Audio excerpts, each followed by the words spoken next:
The house stood at the edge of Charleston, where the damp air from the Ashley River mixed with the sour scent of old wood and boiled soap. Once, it had been a proud mansion, white columns, wide verandas, polished floors that reflected candlelight like still water. Now, even in its better days, something about it felt withdrawn, as if the house itself were slowly turning inward, keeping secrets the city no longer wished to remember. People passed it without looking. Those who did glance its way felt an unspoken urge to move faster. But in the early 19th century, the house was very much alive. Every morning before sunrise, when fog clung low to the yard and muffled all sound, the back wing of the mansion awoke first.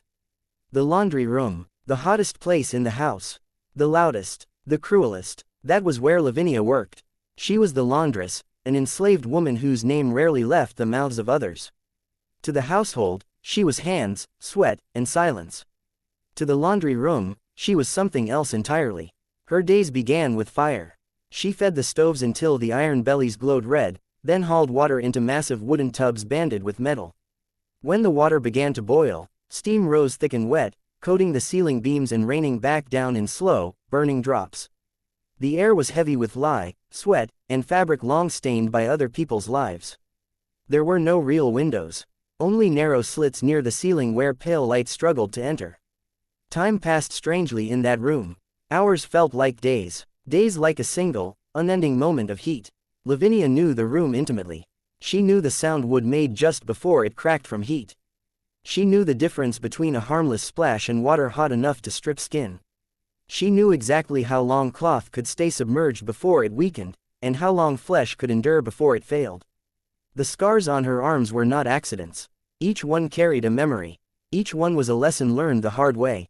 Her mistress, Eleanor Hale, ruled the house with a smile that impressed guests and a voice that froze blood behind closed doors. In public, she was praised for her piety, her discipline, her sense of order. In private, her cruelty was precise, measured, and relentless. Faster, she would say. Careful, do it again. Her voice cut through the steam sharper than any blade.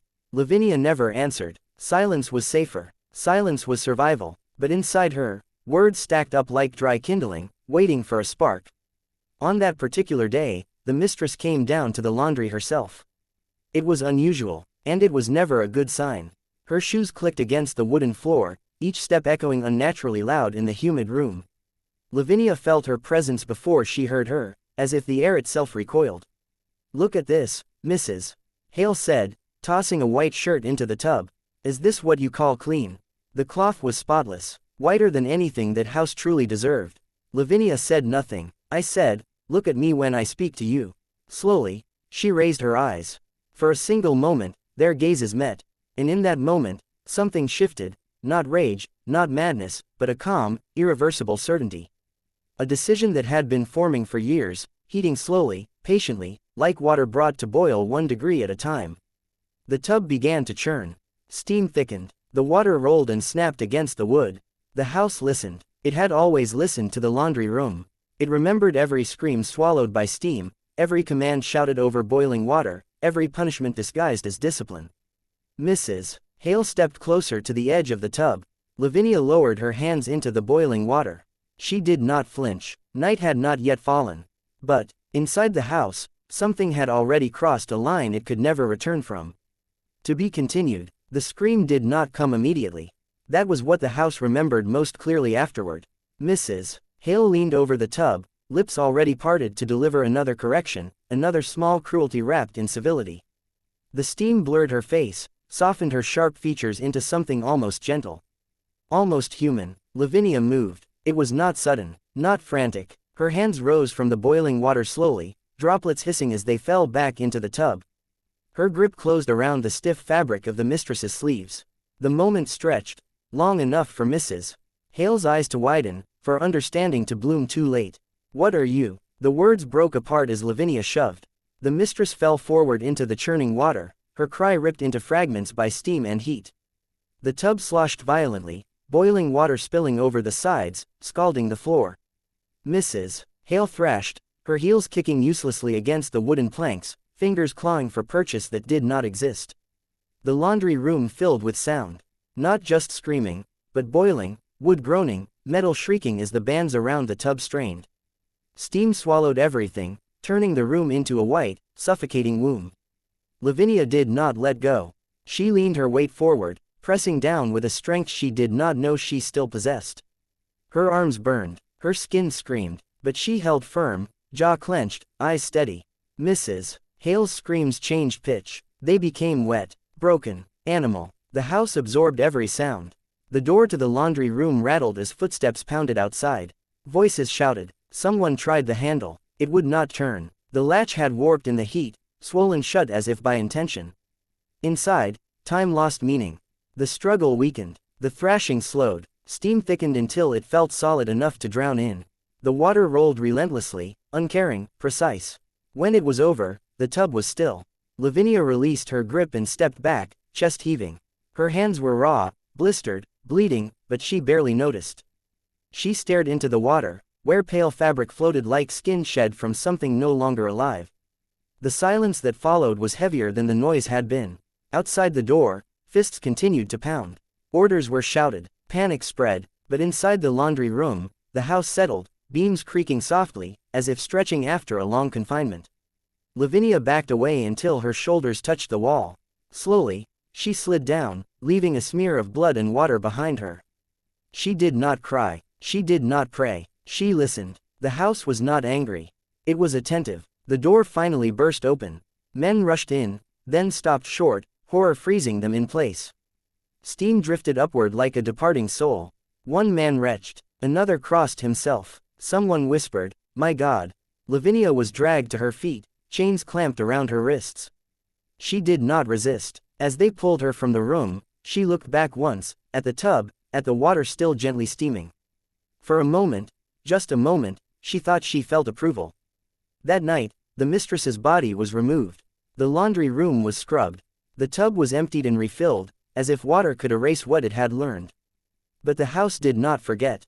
Neither did Lavinia, and as she was led into the darkness beyond the yard, she heard it, faint but unmistakable. The slow, patient sound of water beginning to boil again.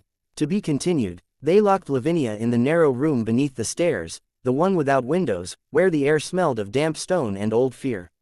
Iron cuffs bit into her wrists, chained to a ring set deep into the wall. Someone threw a blanket at her feet, as if mercy could still be measured in scraps. No one spoke to her. Above, the house struggled to pretend nothing had happened. Mrs. Hale's death was called an accident at first, a tragic fall, whispered behind fans and closed doors. The men who had seen the body knew better. They had seen the skin, loose and pale, the way flesh looked when it had learned too much about heat. But even they lowered their voices when they spoke of it, as though the laundry room might still be listening. By morning, Charleston knew. By noon, the house felt different. Lavinia noticed it before anyone else. The silence beneath the stairs was no longer empty. The walls breathed slowly, expanding and contracting with a rhythm too steady to be imagination. When she leaned her head back, she could feel warmth through the stone, faint but growing. She closed her eyes. She smelled soap. Above her, the household descended into confusion. The master of the house, Mr. Hale, returned from the city pale and trembling, his authority cracked like porcelain dropped on stone. He shouted orders that contradicted one another, demanded explanations no one could give, and drank himself into a fury that tasted like fear. "She will hang," he said. "She will burn for this." But when he tried to enter the laundry room, he stopped at the threshold. The heat inside was unbearable, though no fire burned. Steam clung to the ceiling though the tubs were cold. The floorboards warped beneath his boots, softening like wet clay. He retreated, heart pounding, unable to explain why the room now felt occupied. That night, the first sound came. A gentle slosh, water moving where no water should be. Servants woke in their beds, listening to the slow, deliberate churn of something heavy being stirred. Pipes rattled, though no one drew water. The sound rose from the back wing, spreading through the walls, vibrating in bones. In the room beneath the stairs, Lavinia felt the chain loosen. Not break, yield. She looked down as the iron shifted slightly, just enough to allow breath between metal and skin. The wall behind her was warm now. Comfortingly warm. "You heard me," she whispered, not knowing to whom. The house answered with a low creak, deep in its frame. Approval, or recognition, there was no difference anymore. By the third day, no one dared go near the laundry room. Clothes went unwashed, linen piled up, the smell of old sweat and fear crept back into the halls. Mr. Hale ordered Lavinia taken out and questioned again. 2 men came for her. They unlocked the door beneath the stairs and froze. The chain lay on the floor, unbroken. The iron ring was still embedded in stone. But Lavinia was standing, untouched, calm, her wrists marked only by fading impressions, as if the metal had decided it no longer belonged to her. One of the men stepped back, crossing himself. She didn't, he began. Lavinia looked past them, toward the laundry wing. Toward the heat. I didn't leave, she said quietly. I was let go. Neither man reached for her. They backed away, slowly, as if retreating from deep water. Lavinia walked past them, barefoot on the wooden floor. With every step, the house seemed to adjust around her, doors widening, floors steadying, walls making space. When she reached the laundry room, the door opened before she touched it. Inside, the tubs were full. The water was perfectly still. Waiting. Behind her, somewhere deep in the house, Mr. Hale screamed, not in pain, but in sudden understanding. The house had accepted its first truth. And it was ready to remember the rest. To be continued. Mr. Hale did not enter the laundry room. He stood in the hallway, staring through the open doorway as if the room itself were a living thing that might suddenly turn and look back at him. Heat rolled out in slow waves, though the fires were unlit. Steam hovered just below the ceiling, unmoving, as if held there by unseen hands. Lavinia stood beside the nearest tub. She did not touch the water. She did not need to. You, Mr. Hale whispered, his voice cracked. Get away from there. She turned to face him. For the first time since he had owned her, he truly saw her, not as labor, not as property, but as presence. The house seemed to lean toward her, beams tightening, floorboards creaking in subtle alignment. This room knows me, she said calmly. It always has. Mr. Hale took a step back. His heel struck the warped floor, and he nearly fell. The hallway felt suddenly too long, the walls pressing closer than before. You killed her, he said. He tried to sound commanding. It came out small. You will pay for it. Lavinia tilted her head slightly, listening, not to him, but to the house. The water rippled, not violently, not threateningly, just enough to remind him that it could. Your wife boiled people with her words long before the water, Lavinia said. The house heard every one of them. A shout echoed from the front of the mansion. Guests had arrived, relatives, neighbors, men with authority and questions. Mr. Hale seized on the sound like a lifeline. Good, he said, they will see what you've done. The house shifted. The hallway shortened. The front door sounded farther away than it should have been. Footsteps echoed, but never quite arrived. Lavinia walked past him. He pressed himself against the wall to let her pass, breath shallow, eyes wide. Her bare feet left damp prints on the floor, though the boards were dry. Each step carried warmth with it, like heat lingering after a flame is gone. In the parlor, the visitors waited, 3 men and a woman dressed in mourning black. They rose when Lavinia entered, surprise flashing across their faces. That's her, Mr. Hale said, rushing in behind her. The laundress. She murdered my wife. The woman covered her mouth. One of the men frowned. She doesn't look, he began. The parlor windows fogged over. Slowly, evenly, as if the house exhaled. The smell of soap crept in first. Then heat. Then something sharper beneath it, panic, remembered and returned. Lavinia stopped in the center of the room. She slipped, Mr. Hale continued desperately, into the tub. An accident, until this one. The floor beneath him softened. Not enough to swallow him. Just enough to make him stumble, to steal the certainty from his stance. He looked down in horror as the polished wood darkened, dampened, warmed. What is this? One of the men demanded. The truth, Lavinia said. The walls answered. They whispered, not words, but sensations. Scalding heat on skin, screams muffled by steam, orders repeated until they lost meaning. Years of cruelty pressed into the space between breaths. The woman in black staggered back, eyes unfocused. I can hear her, she whispered. I can hear water. One of the men bolted for the door. It opened. It led back into the house. He ran anyway. The parlor became unbearable. Heat pooled near the floor, rising inch by inch. The visitors backed away, faces drained of color, minds buckling under the weight of memory that was not theirs, but was now inside them. Make it stop, Mr. Hale screamed. He fell to his knees. Please. Lavinia looked down at him. For years, she said softly, This house listened to you. The water sounded again, far away, patient, eternal. Now, she continued, it listens to me. The visitors fled as soon as the pressure lifted, bursting through doors that finally led outside. They did not look back. They did not speak of what they had felt. Mr. Hale remained on the floor, shaking. The house was done with him, for now. Lavinia turned and walked back toward the laundry wing. Behind her, the mansion settled, content, as if a long imbalance had begun to correct itself. The Tubbs were waiting, and the house had learned something important. Justice did not need permission. To be continued. Part 5 English. That night, Mr. Hale did not sleep. The mansion would not allow it. Every time he closed his eyes, he heard water, slow, deliberate movement, as if someone were stirring a pot with infinite patience. The sound traveled through the walls, through the floorboards, through his bones. It did not grow louder. It did not fade. It simply was. He rose from his bed before dawn, soaked in sweat, and lit every lamp in his room. The light felt weak, cowardly. Shadows clung to the corners no matter how brightly the flames burned. Down the hall, the house shifted. Not dramatically, subtly. A door he had closed stood open. A portrait hung slightly crooked, its painted eyes seeming to follow him as he passed. The air was warm now, far warmer than it should have been at that hour. He knew where she was. The laundry wing. He tried to turn away. He told himself he would leave at first light, ride to the city, bring officials, soldiers, anyone. But the house tightened around that thought, squeezing it thin until it broke. The hallway sloped gently downward, guiding him. His feet moved without permission. When he reached the laundry door, it was already open. Inside, the room glowed. Not with firelight, but with a dull, living warmth. The tubs stood full, their surfaces smooth and glassy.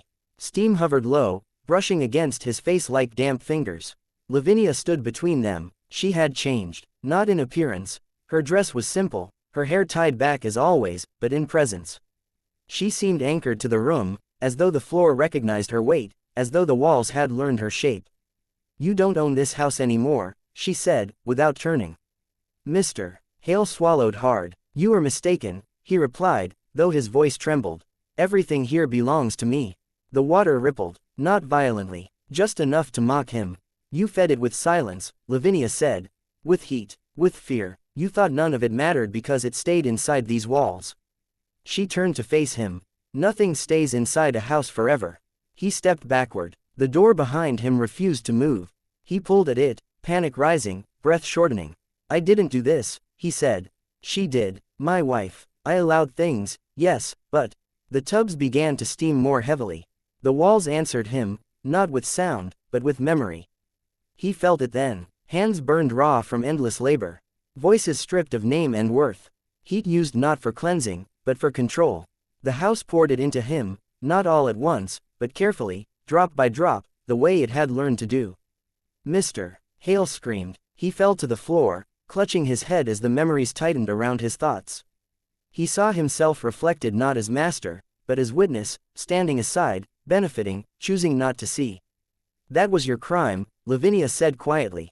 Not the cruelty, the permission. The water stilled, the pressure lifted. Mr. Hale lay gasping on the floor, alive, untouched, utterly broken. He understood now what the house wanted from him, and what it did not. It did not want his life. It wanted his place. By sunrise, the servants found him wandering the yard barefoot, hair white at the temples, eyes empty. He never spoke again, never entered the house. He left Charleston weeks later, a ruined man no one recognized. The mansion stood silent behind him. Inside, Lavinia placed her hands over the nearest tub and felt the warmth settle, steady and calm. The house was no longer hungry. It was balanced. But balance, she knew, never lasted. And somewhere beyond the walls, others were already coming. Drawn by deeds, by documents, by the dangerous belief that ownership was the same as right. The water waited. So did the house. To be continued. After Mr. Hale left, the house exhaled. It was not relief. It was adjustment. The servants noticed it first. Doors no longer slammed without cause. The air, though still warm, no longer pressed against the skin like a warning. The sound of water faded into something softer, an occasional murmur, like a thought half remembered. They did not speak of Lavinia openly. But they watched her. She moved through the mansion differently now. Not cautiously, not hurried. The house seemed to recognize her path before she took it. Stairs creaked in advance, corners widened, shadows thinned. When she passed, the heat followed gently, like a shawl placed around her shoulders. No one gave her orders. No one dared. The laundry room became a place of quiet fear. The tubs were used again, but carefully. Fires were kept low. No voice was raised within those walls. The water responded to tone now, not command. If anger entered the room, the heat crept upward. If cruelty lingered too long, steam bloomed without flame. The house had learned discernment. One evening, a man arrived. He came in a black coat, boots polished, papers tucked under his arm. He claimed authority, said the estate was under review, that debts remained unpaid, that ownership must be clarified. His eyes moved constantly, measuring, calculating. He smiled at Lavinia, a thin smile, the kind that assumed obedience. "You're the laundress," he said. "I hear you caused trouble." The floor beneath him warmed slightly. Lavinia met his gaze. "I kept things clean," she replied. He laughed, uneasy but dismissive. "We'll see. This house has value. It will be sold. New management, new rules." The word rules echoed, not aloud, but everywhere. That night, the house did not sleep. Walls whispered among themselves. Pipes rattled without water. Heat traveled upward through stone and beam, searching, remembering. The tubs filled on their own, water drawn from nowhere, surface perfectly still. Lavinia stood in the laundry room long after dark. "You feel him," she said softly. The water answered with a slow roll. "He doesn't hear you," she continued. "But he will." The man slept in the master's bedroom, confident, unaware. Near midnight, the warmth reached him. At first he dreamed of summer. Then of fire. Then of drowning without water. He woke screaming. Steam poured from beneath the door. The hallway warped, stretching away from him no matter how fast he ran. Each step grew heavier, the floor softening under his feet, clinging, pulling him back toward the heat. He reached the laundry room at last. The door opened. Inside, Lavinia waited. The tubs were boiling, not violently, but decisively. Steam filled the room, pressing close, stealing breath, forcing attention. "You can leave," she told him. He fell to his knees. I don't understand." "You don't need to," she said. "You just need to remember this feeling." The heat wrapped around him, not burning, but convincing. It showed him futures, rules enforced, hands broken, voices silenced. It showed him what would happen if he stayed. When the door opened again, it led outside. He ran. By morning, the papers were gone. The claim vanished. No sale was ever recorded. The mansion remained unowned on paper, untouchable in practice. The servants understood then. The house was not free. It was guarded, and Lavinia was its keeper, not by choice, but by alignment. She did not command it. She listened. She translated. That night, as she rested her hand on the warm stone wall, she felt something new beneath the heat. A question. The house had learned justice. Now it wondered what came after. To be continued. The question did not leave her. It lingered in the walls, in the floors, in the steady warmth that no longer frightened anyone who meant no harm. Lavinia felt it most clearly at dawn, when the house was quiet enough to listen back. What comes after justice? Days passed. Then weeks. People stopped coming to claim the mansion. Word spread without words, through glances, through silences, through the way officials declined assignments and messengers found reasons to turn back. The house became a gap in the city, a place maps failed to explain. Inside, life reshaped itself. The servants no longer woke to bells. They gathered in the kitchen when they chose, spoke softly but freely. Work was shared, not ordered. The house responded to this change immediately. The air cooled, the heat retreating into the walls like a resting animal. But memory did not fade. At night, Lavinia heard it again, not boiling, not rage, but footsteps that did not belong to the living. Slow pacing in the upper halls. A faint drag of fabric near the stairs. The house was not haunted in the way people imagined. It was remembering. One evening, a young girl named Ruth approached the laundry room door. She had been brought to the house only days earlier, eyes lowered, hands raw from scrubbing floors she did not understand yet. "I can hear it," Ruth whispered to Lavinia. "It talks when I cry." Lavinia studied her carefully. "What does it say?" Ruth hesitated. "It says, wait." Lavinia felt the walls warm. She knelt to the girl's level. "Then wait," she said gently. "You're safe here." That night, the remembering grew stronger. The house began to show Lavinia things, not visions, not dreams, but impressions pressed into her like warmth through cloth. Faces without names, hands scarred in familiar ways. Lives bent and ended within these walls, not loudly, but thoroughly. They were not asking for revenge. They were asking not to be finished. Lavinia understood then. Justice had quieted the pain, but it had not given it shape. The house did not want more punishment. It wanted continuity, to hold what had been erased. She began to speak the names she knew. Aloud, slowly, carefully, each name settled into the structure of the house like a nail driven true. The warmth steadied, the footsteps slowed, the air grew clearer. When Lavinia did not know a name, she described a face, a task, a moment of resistance or kindness. The house accepted those too, weaving them into itself. It became heavier, not with heat, but with presence. Visitors who strayed too close now felt it immediately. Not fear, but weight. The unmistakable sense of standing somewhere that refused to forget.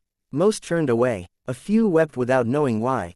One man did not. He arrived near dusk, hat in hand, eyes sharp with purpose. He claimed to be a preacher, spoke of salvation, of cleansing sins, of burning out corruption. The word burning traveled fast. The house reacted sharply, heat surging, pipes rattling, walls tightening. Lavinia stepped forward before it could act. No, she said firmly. Not like that. The heat faltered. The preacher smiled thinly. You think you command it? I don't, she replied. But I protect it, from becoming you. The house listened. The warmth withdrew. The preacher left, unsettled, sermons unfinished. That night, Lavinia pressed her palm to the stone and spoke softly. We are not what they made us, she said. We are what remains. The house answered not with heat, but with stillness. For the first time since the boiling, since the screams, since the long years of silence, the mansion rested, not empty, not angry. Whole, but wholeness attracts attention, and beyond Charleston, beyond fear and rumor, forces were moving, people who did not believe in houses that remembered, or women who listened. The house felt them coming, and for the first time, it asked Lavinia something clearly. Will you stay? Lavinia closed her eyes. She did not answer yet. To be continued. Lavinia did not answer the house at once. She needed to be certain the question was not another kind of chain. Days followed in uneasy calm. The warmth remained steady, restrained, like breath held just below speech. The servants sensed the tension even if they could not name it. They moved carefully, voices low, eyes often drifting toward the walls as if expecting them to lean closer. Beyond the gates, the city stirred. Charleston had grown used to cruelty. It understood whips and laws and sermons. What it did not understand was refusal, the quiet, persistent refusal of a place that would not be owned, sold, or silenced. Men began to talk. They said the house was cursed. They said the laundress had learned witchcraft. They said fire was the only answer. The word reached Lavinia the same way everything else did now, through heat. That night, the walls trembled slightly, not in fear, but anticipation. The house knew this pattern. It had lived through torches before. It remembered screams that were not its own. You don't want to burn again, Lavinia murmured, pressing her palm to the stone. The house pulsed beneath her hand. Not want, prepared. She understood then what staying truly meant. It was not guardianship, it was partnership. On the third night, they came.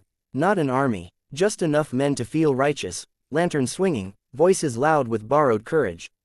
A preacher walked among them, different from the last one. This one did not smile. He prayed loudly, words sharp as knives. Cleanse the evil, he shouted. Let the fire speak. They reached the gates. The iron grew hot. One man dropped his lantern with a cry. Another staggered back, clutching his hands, skin blistering without flame. Panic rippled through the group, but momentum carried them forward. Inside the house, the tubs filled. Not boiling, waiting. Lavinia stood in the laundry room, heart steady, breath slow. She felt the house's readiness, a vast, coiled force, disciplined but dangerous. It would answer violence with annihilation if allowed. No, she whispered again. Louder this time. Not like that. The heat wavered. Outside, the men forced the gate. They surged into the yard, shouting, emboldened by movement. Then the ground softened. Just enough. Boots sank inches into earth that should have been hard. Panic flared. One man fell. Another tried to run and found the distance stretching, yard elongating like a bad dream. Steam rose from the grass. Lavinia stepped onto the porch.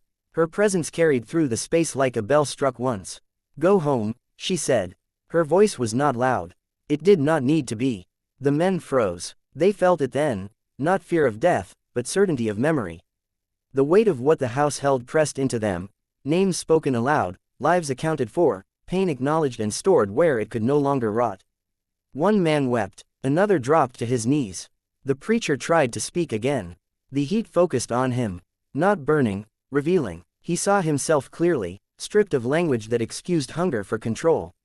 He staggered, gasping, sermons dissolving into ash in his mouth. "Leave," Lavinia said, once more. This time, they did.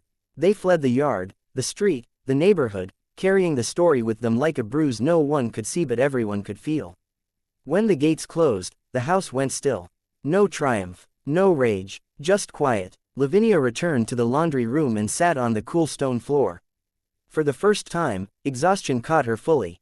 She bowed her head, hands trembling. "I can't be the fire," she told the house. "I won't." The warmth gathered around her gently, not demanding, not pleading, understanding. The question came again, softer now, changed by what had passed.